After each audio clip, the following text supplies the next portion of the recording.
Good morning to all the students of class 12th, political science once again here. And students, we were doing the sixth chapter of our book, Contemporary World Politics. And we had already finished two parts of our sixth chapter, that is international organization.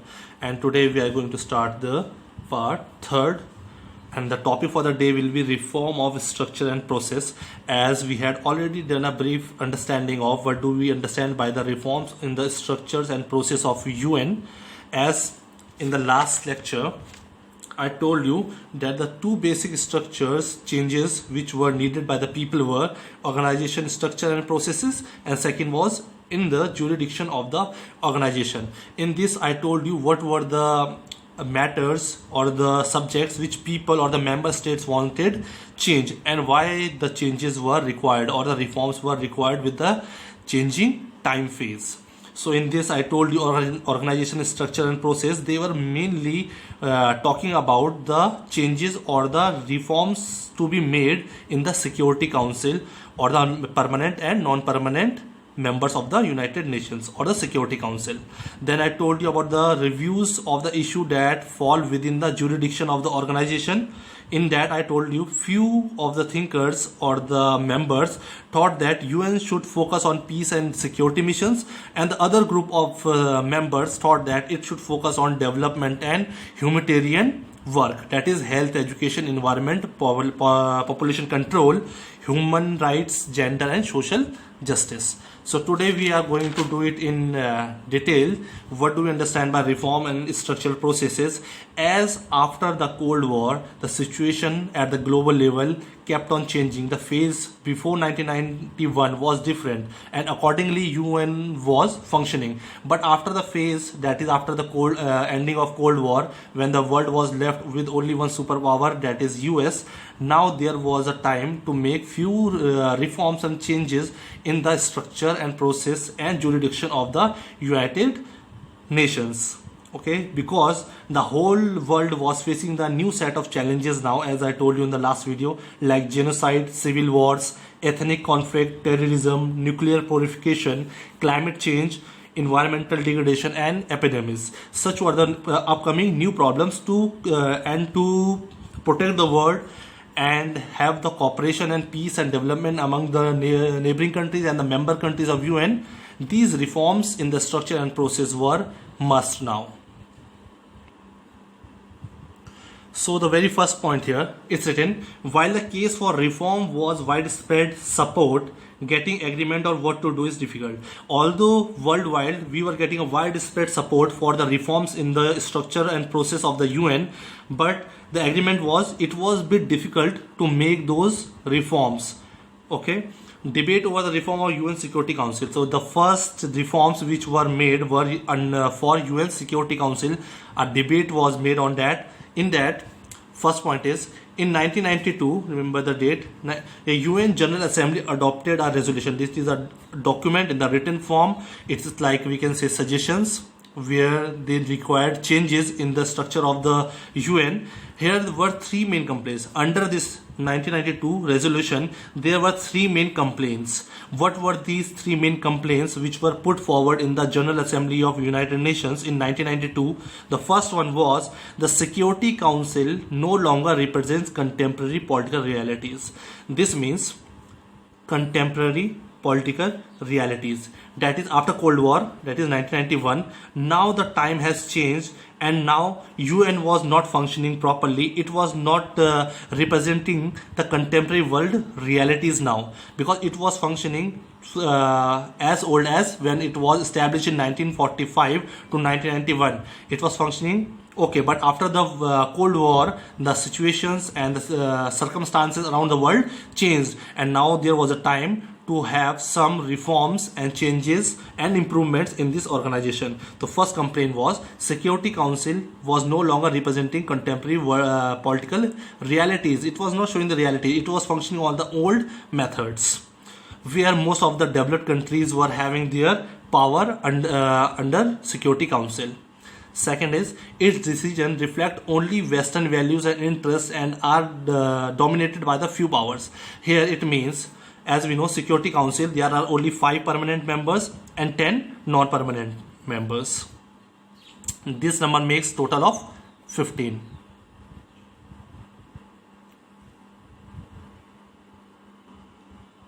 I am repeating this B point. Its decisions reflect only Western values and interests and are dominated by a few powers. Here under UN Security Council, there were total 15 members, out of which 5 were, we can say, permanent members and 10 were non-permanent members. And these 5 members were the, we can say, the most developed countries after the Second World War, who were the winners. So all the decisions were dominated by these 5 members and also these 10 non-permanent members. So after 1991, many of the member states started thinking its decision reflect only Western. So under UN, only Western importance was seen. All the interests were taken up by UN, which were of importance to Western values, and it was dominated and controlled by only few members or the most powerful countries. Mostly out of them was the 5 permanent members who were also having the veto power. So these are few of the complaints which the member states are complaining after 1991, when they thought their reforms are must now, as they were having the least representation. They were the member of this UN, but they were having the least or the nominal representation under this organization. Third is, it lacks equitable representation. The same thing, they were having it lacks, this UN was lacking inequitable representation. There was inequality if we talk about the representation. Just for the sake of the member, they were known as the members of the United Nations, but if you talk about the representation and the authority, they were having no such power in their hands, and they were so we can say there was a lack of equitable representation in the UN now after 1991, and that is after the Cold War era. So we can say after this resolution that was passed in UN General Assembly in 1992, which had 3 complaints, which I have discussed up here. Now the second one is, on 1st January 1997,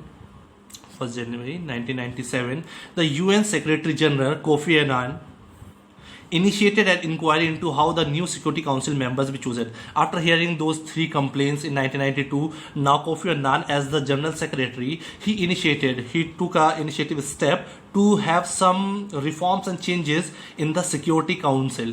But the question was, how the Security Council member be chosen? What should be the new plans and policies to select the members of the Security Council, as most of the member states were complaining that they were lacking inequitable representation, and the UN only showed the interest of the Western world, and most of the interest was dominated by the few powers of the Western world or the permanent members of Security Council. So listening to all those complaints in 1997, Kofi Annan has initiated an inquiry that how the council members should be selected or chosen now. What should be the categories? So first was, so these were few of the categories according to which a member will be selected or can be selected as a member of the Security Council, maybe a permanent or non-permanent member. A major economic power. Any country or a state who thinks that that particular country or state should be a member of Security Council should have a major economic power. Okay, growing economy, a strong military base, should be more technologically equipped military power, which should be influencing the whole world towards it. Third is substantial contributor to the UN budget. State should be a very good contributor towards the UN budgets and different plans and policies which are put forward by the UN. It should be a contributor to UN.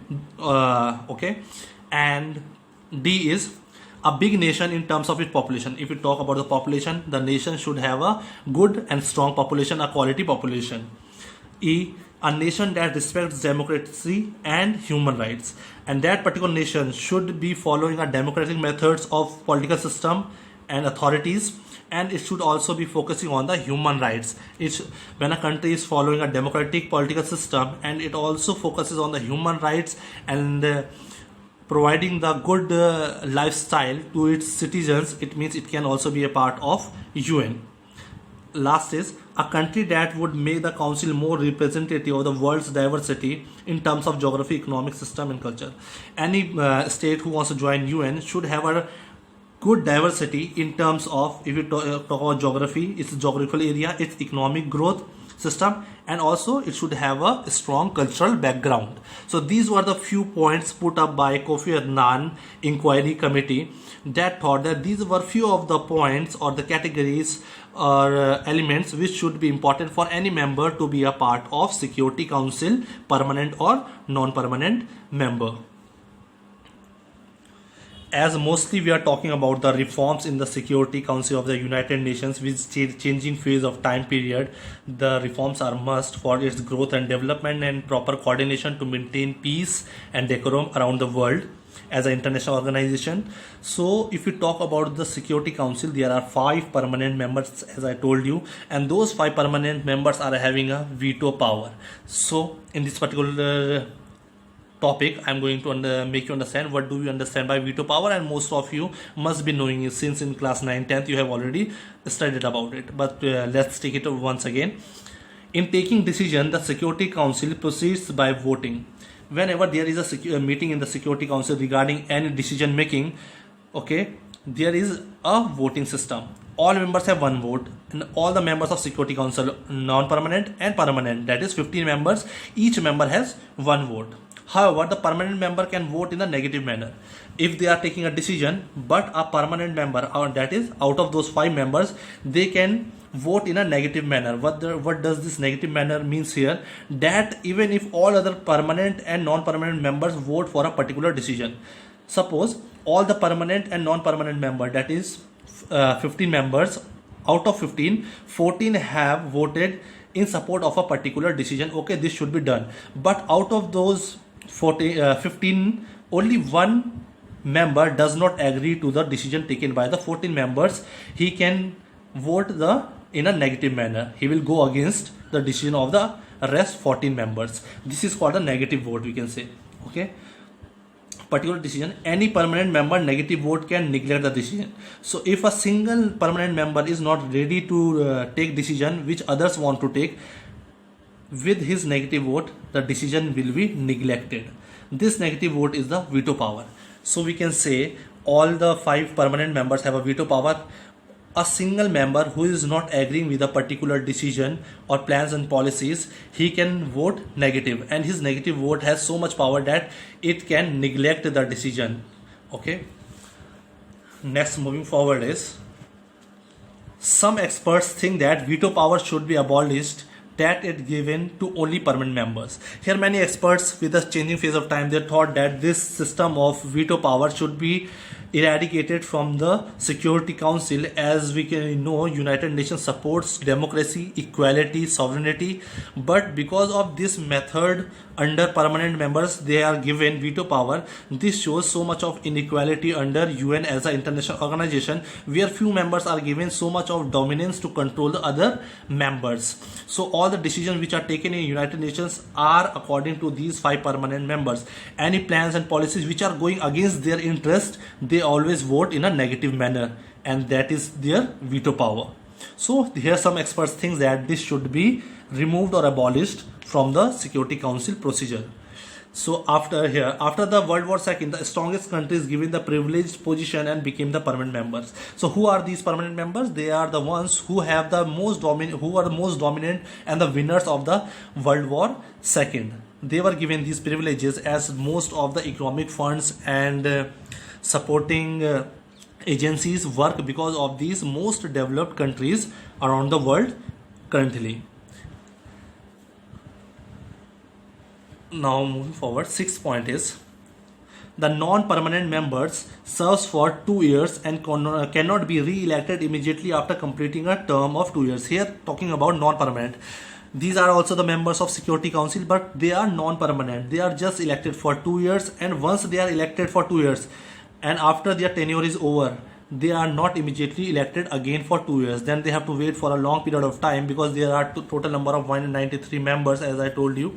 So after once they have elected, they have to wait for a long time to be re-elected as a non-permanent member of the Security Council. The non-permanent members are elected in a manner so that they represent all continents of the world. So all the 10 members of non-permanent, Okay, all these 10 non-permanent members are elected and in a such a way that they represent all the continents of the world. These 10 members cover almost all the important continents of the world. So we can say that these were few of the reforms or changes required by the member states which they felt after the Cold War, that is after 1991. Or mostly they wanted the changes in the structure of the Security Council, where they have now started feeling that they were not being given representation as a member of UN as they should. Just for the sake they were the member of UN, otherwise all the dominance was taken up by the 5 permanent members and the 10 non-permanent members. They thought as the total number is 193, so the total number of members in the Security Council should also be increased as seen because of the changing time phase. Moving forward to the next set of reforms, that is jurisdiction of the UN. We have already understood what do we understand by jurisdiction of the United Nations. Here I told you the legal authorities which are given to the UN different agencies to work in the different areas. They should have the implementation of various legal powers and authorities in the different areas. So what are those areas where the UN should have their jurisdiction? Which are the parts and the areas which the member countries thinks they should have its jurisdiction?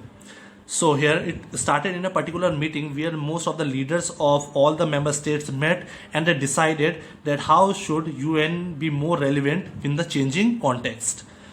As the UN completed 60 years, UN had completed its existence of 60 years of its existence. The head of all the members met in 2005. In 2005, all the heads of all the members, that are 193 members or 192, in 2011 it was 193. So in 2005, all the member states met to celebrate the anniversary and review the situation. Okay, they went to met together to celebrate this situation of completion of 60 years of United Nations as an international organization, and in this they also had a meeting to review the situation, to see the condition, what are the condition of United Nations since 1945 to 2005, and what are the changes and the reforms required for the better and effective management of United Nations, so that they can promote peace and growth and development around the world. The leaders in this meeting, all the leaders in this meeting decided that the following steps should be taken to make UN more relevant. They thought that there are certain steps, set of rules, regulations which should be changed, and some policies and plans to be put forward for the proper and effective functioning of UN in the changing context. Changing context means in the changing time, as in from 1945 to 2005 there were lot of political and contemporary world politics has changed a lot. So seeing those changes, now it was required to change some of its jurisdiction areas also. So what were those changes? Number one was the change which was required in the structure and jurisdiction of this United Nations as the international organization. It required now creation of a peace building commission. Now this peace building commission would see that there was a proper situation of peace and decorum and cooperation around the world among the countries, neighboring countries and other countries. There should be no situation of war or conflict and tension between any of the countries. To solve those matters, of course there was UN, but they wanted to have a separate commission to look into the matters of peace building. So they had planned to create a peace building commission in this particular meeting in 2005 when UN completed its 60 years. Second was here acceptance of responsibility of the international community in case of failure of national government to protect their own citizens from atrocities. Here UN also took the responsibility that if there are internal disturbance going in a particular country and the government of that particular country was unable to settle the disputes between the people and the situation went out of control, here UN wanted that there should be an international community formed to solve such problems where to save citizens from atrocities. Atrocities is the cruelty worked upon the citizens of a country during the armed revolutions in a particular country. So in this period of time they wanted to protect the citizens of a particular country. Here UN also wanted to play its role and interfere in the internal matters of a few countries where the situations were out of the control of its government.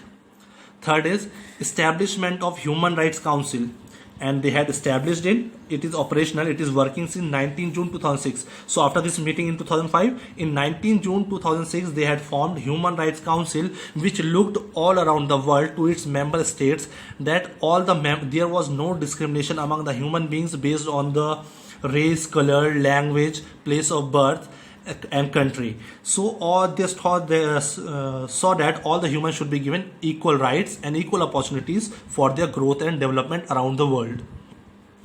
And the fourth was here agreement to achieve the Millennium Development Goals. These were the goals of 5 to 10 years where UN had the deadline that okay, these are the plans we are putting up for the growth and development and to maintain peace in the world level, but this will be the certain fixed date. Before this particular year or date we have to anyhow achieve these given objectives under Millennium Development Goals, and these development goals can be to promote peace, social or economic developments. Fifth is condemnation of terrorism as in all its forms and manifestations. This means, as we know, in the current scenario, terrorism is the biggest challenge in front of all the countries, and UN is more concentrating on this particular problem to eradicate this problem from the world arena, terrorism. So all the steps should be taken, and all the countries should cooperate to eradicate problem of terrorism from the world. Sixth is creation of a democracy fund. Creation of a democracy fund means there may be many countries who are underdeveloped or developing, least developed countries who want to promote peace and be functioned with the democratic political system in their country, but that particular country doesn't have so much fund to promote the democracy in their country. In this case, UN is going to support such states who want to promote peace and development through a democratic political system in their state. So here UN will be playing an important role. And the last one is an agreement to wind up the Trusteeship Council. This is inactive currently because Trusteeship Council were mostly their function was to give admissions to the new states under United Nations after 1945. But now currently they are mostly 193 members out of 195. Only 2 countries are not the part of United Nations, and they are not said to be considered to be as countries. So now it has a little role to play, and this Trusteeship Council were individuals who were very wealthy, and they were supported the poor people for their growth and development. So they wanted to wind up with this Trusteeship Council now under this particular meeting. So these were the few of the, I would say, reforms which were must after the Cold War in terms of structure and process and jurisdiction of the UN. With this, I come to the end of this particular topic. I shall be assigning you certain questions based on this topic. Till then, you read your notes, write your notes, make your assignments properly. Thank you.